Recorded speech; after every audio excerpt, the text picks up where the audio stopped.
From the Mapleview Animal Hospital studios, this is the WHTC Morning News with Gary Stevens and Peg McNichol on 99.7, 1450 WHTC and WHTC.com. Welcome back to the WHTC Morning News for this Thursday, July 23rd. Thursday mornings, we have the opportunity to chat with R-Zeeland Congressman Bill Huizenga. He joins us today from sunny Washington, D.C., outside of the U.S. Capitol building as he is at work in our nation's capital. Bill, good morning, and thanks for joining us on WHTC. Hey, good morning, Gary. And sorry, I might not have a great connection here. I'm not sure what's happening, but I'm at the Capitol. Just stepped out of a bipartisan prayer breakfast where my colleague Debbie Dingell from Michigan is going to be presenting. And so what we do is, this is like the National Prayer Breakfast group that organizes the National Prayer Breakfast, and it's a way to get a bipartisan group of folks together to talk about their faith. So sorry if my connection's a little bad here. It's so far so good, Bill, and we'll keep our fingers crossed as we go along. Let's talk a little bit about the situation involving the president sending federal agents into certain cities. We heard from Mike Duggan, the Detroit mayor, saying that he wouldn't mind a little help, but right now he has everything under control in the city of Detroit with the Detroit Police Department. When we brought the subject up with Fred Upton, you're saying it's okay if they're requested, but if they're not requested, well, that's a different story. Your thoughts on the president's move and trying to bring federal agents in certain communities? Well, certainly, sorry, we've got the black suburban caravan coming in as well behind me, so it's a little loud. One of our leadership folks or somebody from the, not sure who it is, but anyway, sorry. So yeah, I would agree with that to a certain extent, in that you want to have that cooperation, you want to have that request, and I know that a number of the mayors have expressed concern. But then I've also, on the back end, and I saw this with the mayor of Chicago after she admonished the president, then welcomed the cooperative work together. Here's maybe where I would diverge a little bit. If the local police are not willing or able to protect, or the governmental structure is not willing to deploy the local police to protect federal properties.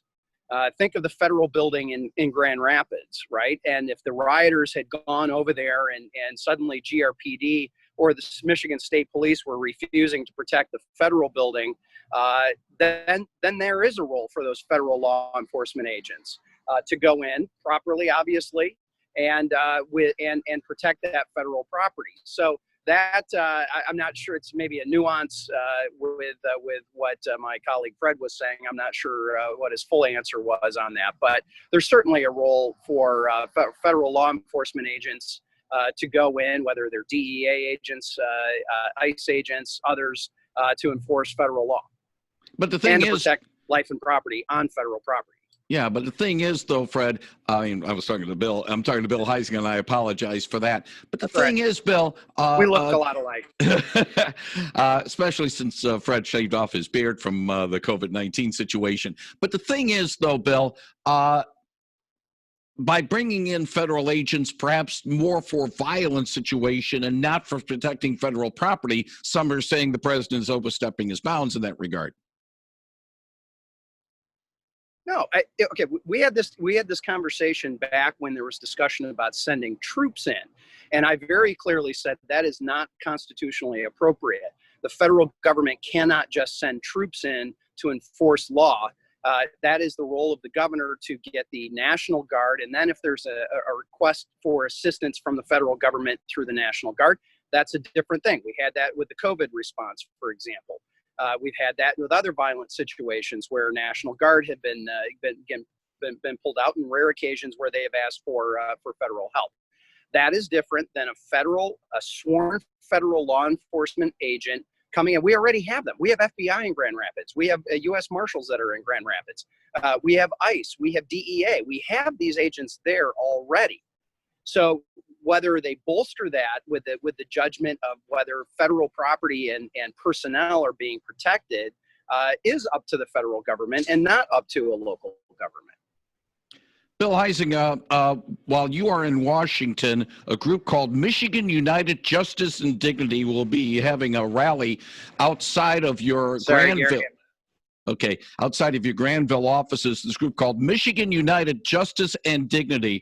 They're going to be doing rallies not only in front of your offices in Granville, outside of Fred Upton's home in St. Joseph and others as well, trying to push for a passage of the HEROES Act. You're against it for a lot of different reasons, but a federal stimulus bill is still on the docket for a possible passage before Congress recesses for the summer months.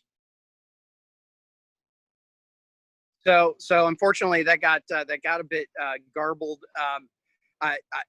I don't believe that this what I was made aware of, and people coming to the office to rally on, and we've gotten some tweets and Facebook messages about is a program that would support smaller venues, entertainment venues that aren't the big, Van Andel Arena kind of things. That where there's these smaller places. We have them in Muskegon, we have them in Holland, we have them throughout the country, frankly. And I've been very, very supportive of the arts throughout my career. Many people know my mom and my family have been very involved in the arts. I was the guy that was involved with the state film tax credits, trying to promote that, trying to make sure that we tell a different story here in Michigan, and so we're looking at the legislation.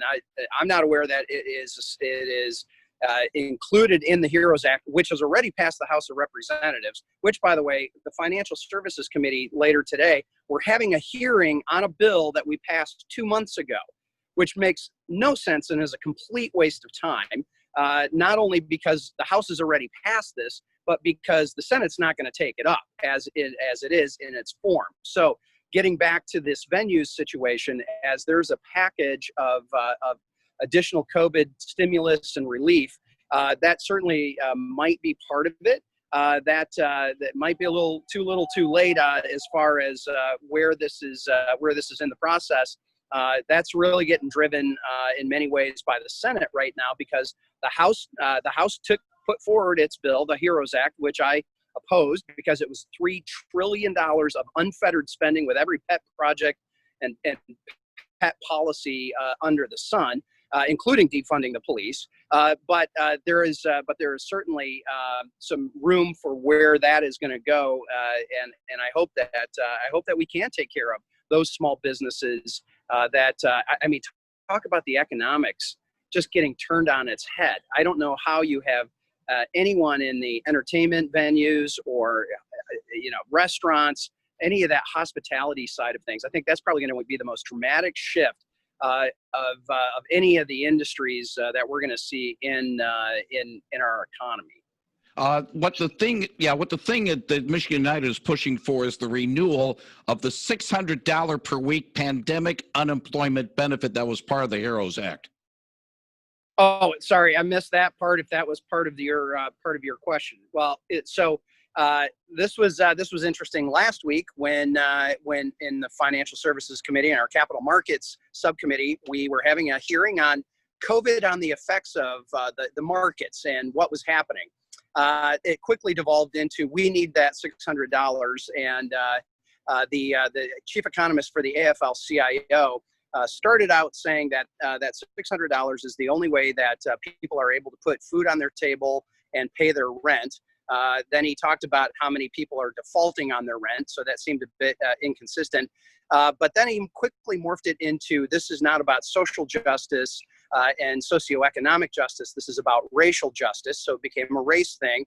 And then when I brought up the fact that I hear constantly from employers throughout West Michigan, multiple times again just yesterday, about how they are having such a difficult time getting people to come back into work because they are making not just as much but more money because of this $600 kicker, including I won't mention the name of a local company that's somewhat involved in the automotive industry that is capping its employees at 36 hours a week, so they qualify for that $600 per week kicker from the federal government, which seems inherently unfair to me and an abuse of what the system is. We've got to change that. We cannot just keep it the way that it is. But this economist from the AFL-CIO, his pushback on that was suddenly that it's not that employees don't want to go back to work.